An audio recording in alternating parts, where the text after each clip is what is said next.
Hello students.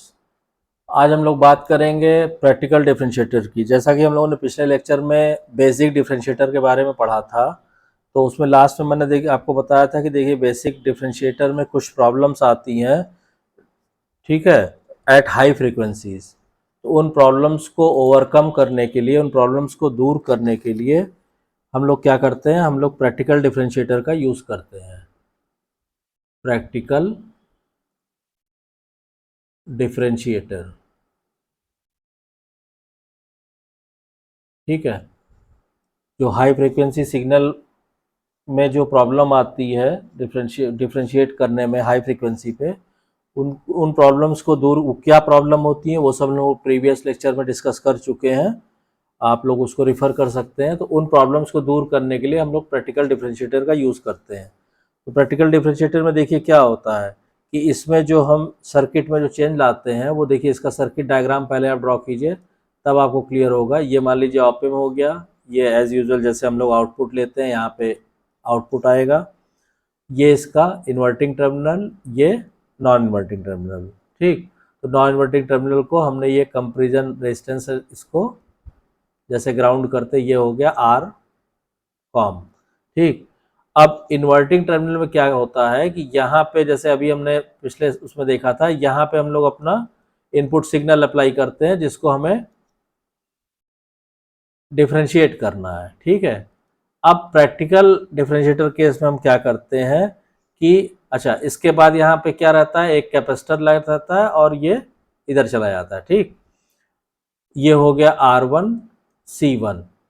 यहाँ पे feedback path में जो हम चेंज करते हैं, वहाँ पे क्या करते हैं कि एक रेजिस्टेंस के साथ ही पैरेलल में हम एक कैपेसिटेंस भी लगा देते हैं। अब उसका क्या इफेक्ट पड़ता है वो भी हम आपको बताते हैं। सपोज कीजिए ये R1 C1 हो गया और सेम वैल्यू का ये C1 हो गया, सेम वैल्यू का कैपेसिटर, ये हमारा फीडबैक रेजिस्टेंस जैसे लगता है RF हो गया, ठीक।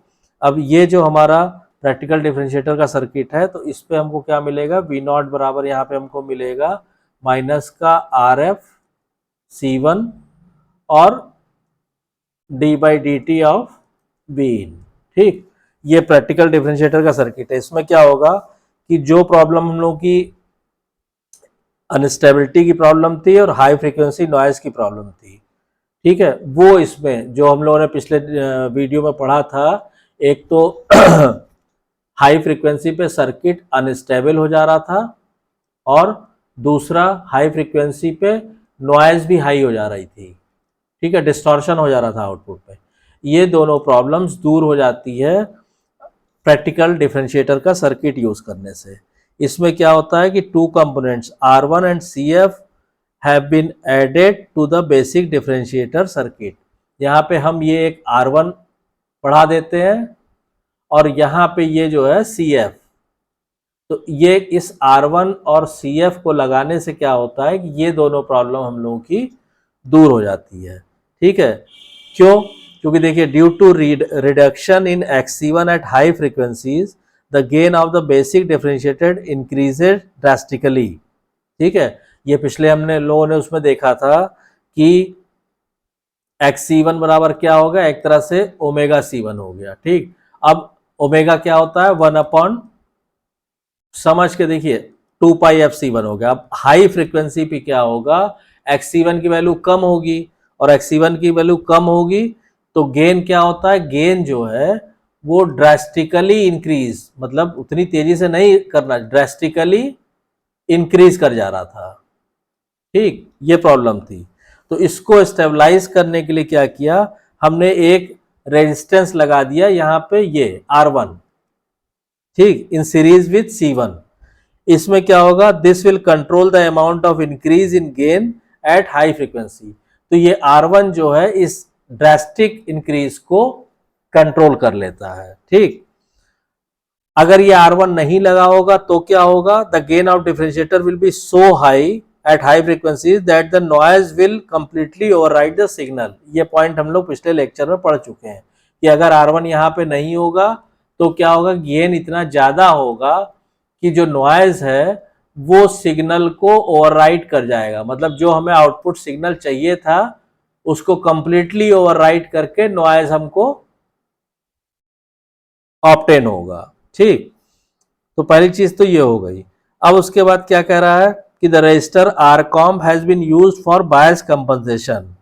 तो ये जो रेजिस्टेंस है ये यूज हो रहा है बायस कंपनसेशन के लिए। कायदे से तो R comp is equal to क्या होता है, R1 और इन पैरेलल विद RF, लेकिन ये अप्रोक्सीमेटली इक्वल टू क्या आता है, 1।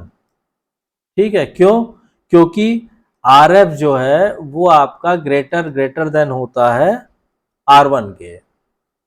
ठीक है, तो RF ग्रेटर देन R1 होगा तो ये अप्रोक्सीमेटली इक्वल टू 1 इसलिए हो जाएगा। इसका पैरेलल इक्विवेलेंट निकालिए, क्या आएगा भाई, R1 into RF upon R1 plus RF। ठीक, अब मान लीजिए कि इसको RF जो है बहुत बड़ा है इससे, अगर इसको हम RF से डिवाइड कर दें, ठीक है, किसी भी एक से कर दीजिए तो आपका कॉन्सेप्ट क्लियर हो जाएगा। ठीक है, तो अगर इसको हम डिवाइड कर देंगे, मान लीजिए से सपोज कीजिए हमने इसको RF से डिवाइड कर दिया, RF बहुत बड़ा है, तो ये R1 upon RF divided by क्या हो जाएगा, R1 अपॉन RF प्लस 1। अब चूंकि RF is greater than R1, ठीक है, तो ये वैल्यू क्या हो जाएगी, ये वैल्यू बहुत स्मॉल हो जाएगी। ठीक है, इसको एक तरह से आप निग्लेक्ट कर सकते हैं।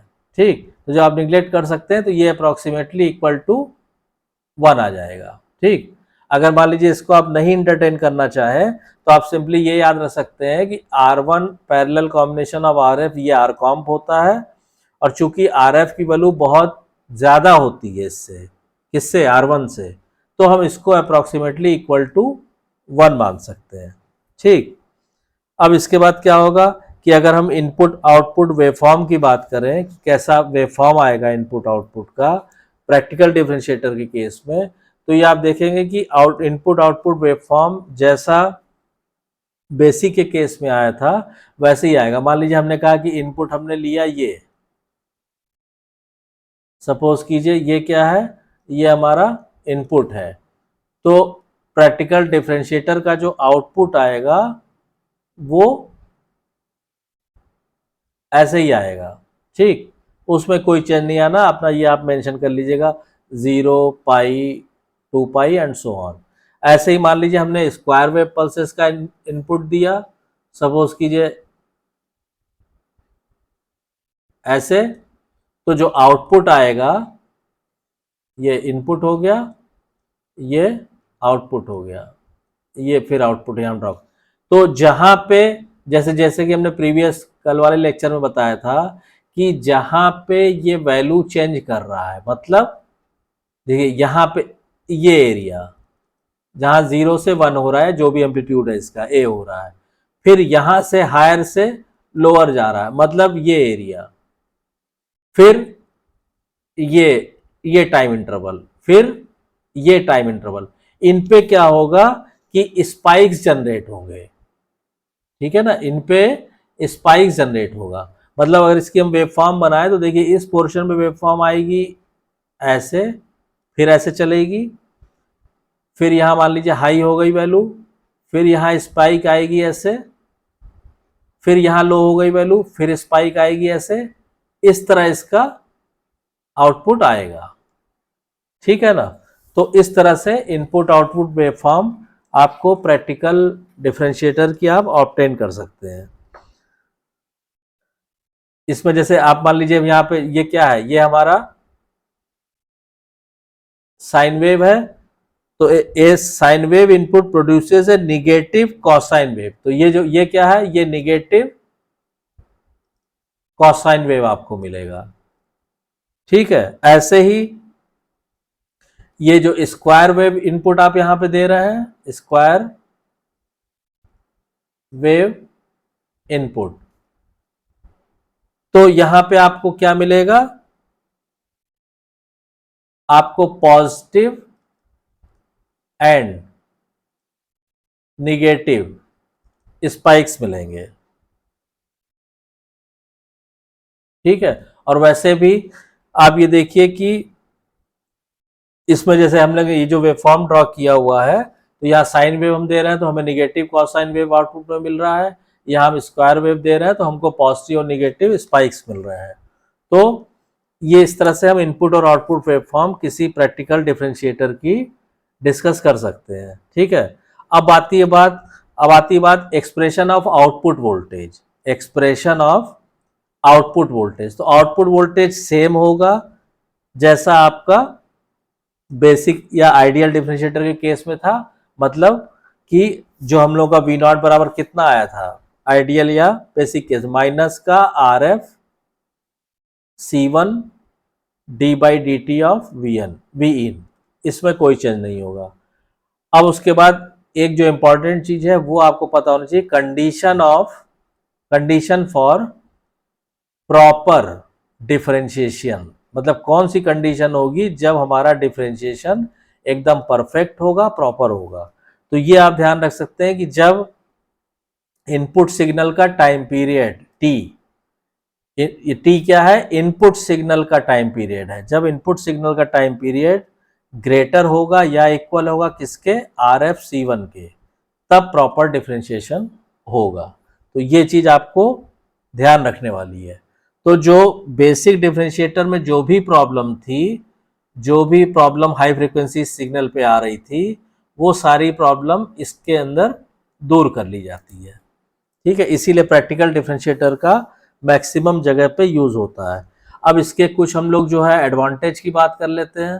तो देखिए प्रैक्टिकल डिफरेंशिएटर का एडवांटेज क्या है कि पहला तो ये है कि शार्प आउटपुट होता है इसका, शार्प आउटपुट।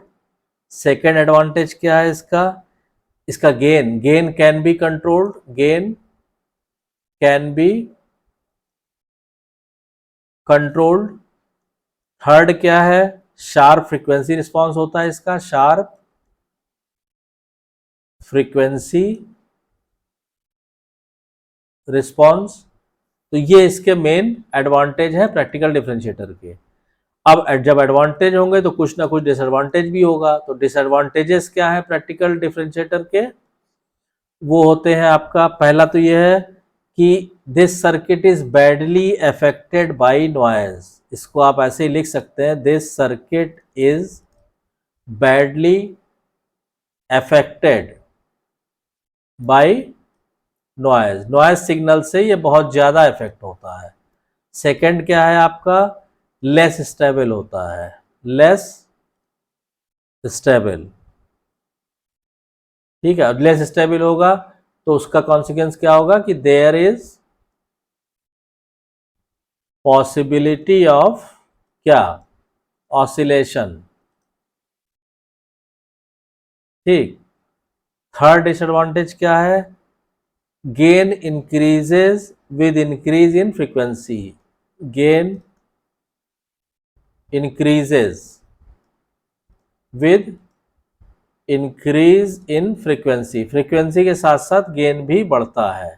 तो अब हाई फ्रीक्वेंसी, बहुत हाई फ्रीक्वेंसी सिग्नल आप यूज करोगे तो गेन बहुत ज्यादा हाई हो जाएगा, तो हो सकता है कि ऑप एम्प आपका सैचुरेशन में चला जाए, तो वो समस्या आनी है। चौथा क्या है कि output is affected by the parameter of op amp. जो आउटपुट वेवफॉर्म है, आउटपुट सिग्नल है, वो अफेक्ट होती है, output is affected by the, जो ऑप एम्प के पैरामीटर होते हैं, input resistance, output resistance, op amp का open loop gain and op amp के पैरामीटर के रिगार्डिंग पूरी एक वीडियो मैंने डाला हुआ है चैनल पे, आप उसको रिफर कर सकते हैं अगर आपको नहीं उसका आइडिया है। तो output is affected by the op amp parameters. ठीक, तो ये चार डिसएडवांटेज होते हैं इसके डिफरेंशिएटर के। ठीक है, प्रैक्टिकल डिफरेंशिएटर के या एक्टिव डिफरेंशिएटर आप कह लीजिए। ठीक, अब इसका इस्तेमाल कहाँ कहाँ पे होता है, तो आप लिख सकते हैं एप्लीकेशन ऑफ डिफरेंशिएटर। डिफरेंशिएटर कहाँ कहाँ यूज किया जाता है। ठीक, तो पहला तो हो गया आपका कहाँ कहाँ, पहला तो हो गया पीआईडी कंट्रोलर में, in the PID controller, proportional integrative differentiative controller में, ये जब कंट्रोल सिस्टम की वीडियो ऑलरेडी लेक्चर चल रहे हैं चैनल पे, अगर आप कंट्रोल सिस्टम आप पढ़ रहे होंगे तो आगे जब हम कंट्रोलर पढ़ाएंगे तो आपका पीआई कंट्रोलर, पीआईडी और ये सारे कंट्रोलर आएंगे, तो उसमें जो है डिफरेंशिएटर का आप देखेंगे कि यूज़ होता है। सेकेंड क्या है, हाई पास फिल्टर में यूज़ होता है। ठीक है, हाई पास फिल्टर। ठीक, हाई पास फिल्टर क्या होता है, सिंपली जो आपकी हाई फ्रीक्वेंसी को कर देगा। ठीक है, तीसरा क्या है आपका, in the wave shaping circuits to generate narrow pulses corresponding to any sharp change in the input signal. इसका यूज वेव शेपिंग सर्किट में भी होता है कि अगर जरा सा भी इनपुट सिग्नल में जरा सा भी चेंज हो तो जो आउटपुट की वेव फॉर्म है वो उस हिसाब से चेंज हो जाए, तो इस तरह के सर्किट को वेव शेपिंग सर्किट कहते हैं। तो वहां पे भी डिफरेंशिएटर का यूज होता है। तो आई होप कि आपको डिफरेंशिएटर की सारी चीजें क्लियर हो गई होंगी। ठीक है, देखिए मैं कोशिश करूंगा अगर नेक्स्ट लेक्चर में कुछ न्यूमेरिकल्स कराने के इस पे डिफरेंशिएटर पे और इंटीग्रेटर पे, तो अगर आपको न्यूमेरिकल्स चाहिए इस पे कुछ, ठीक है, सॉल्व कराने हैं उसको, तो आप कमेंट लाइन में कमेंट करिएगा, तो मैं डेफिनेटली न्यूमेरिकल्स को कुछ न्यूमेरिकल्स करवा दूंगा। अदरवाइज फिर हम लोग नेक्स्ट थ्योरी टॉपिक पे चलेंगे। तो आई होप कि आपको वीडियो कंटेंट पसंद आ रहा होगा। अगर वीडियो कंटेंट पसंद आ रहा है तो प्लीज़ वीडियो को शेयर कीजिए, लाइक कीजिए, चैनल को सब्सक्राइब कीजिए और नोटिफिकेशन बेल को ऑन कर दीजिए, ताकि जब भी कोई नई वीडियो अवेलेबल हो आपके लिए उसकी इन्फॉर्मेशन आपको तुरंत मिल जाए। Thank you.